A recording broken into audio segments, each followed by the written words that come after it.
ஆடி அமாவாசை சிறப்பான நாளுங்க. தயவு செய்து வாழ்க்கையில மிஸ் பண்ணிடாது. உங்களுடைய முன்னோர்கள் இருக்காங்க பாத்தீங்களா, உங்களுடைய குடும்பத்தில் இருக்கக்கூடிய முன்னோர்களை மறக்காத வீடு வளரும். மறக்காத வீடு வளரும். ஞாபகம் நல்லா மைண்ட் செட் பண்ணிக்கோங்க. முன்னோர்களை வணங்கும் குடும்பம் தலைமுறைக்கும் சிறப்பு. அதுலயும் பாத்தீங்க அப்படின்னு சொன்னா தலைமுறை தோறும் வளம் பெருகும் கூட சொல்லலாம். இந்த ஆடி அமாவாசை அன்னைக்கு நீங்க என்ன பண்ணணும், என்னென்ன மாதிரியான சில சூழ்நிலைகள் எல்லாருக்குமே நான் எல்லா விஷயமும் நான் சொல்றேன். அதாவது ஒரு தர்ப்பணம், ஒரு தீபம், ஒரு தானம் சிறப்பு. ஒரு தர்ப்பணம், ஒரு தீபம், ஒரு தானம் சிறப்பு. அது நீ என்ன வேணாலும் கண்டிப்பா தர்ப்பணம் பண்ணணும். நீ ஒரு நதியில குளிக்கலாம், ஒரு கடல் ஸ்நானம் பண்ணலாம்.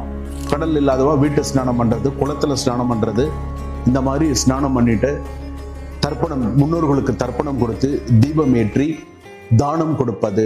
தானம் கொடுக்கறதுங்கிறது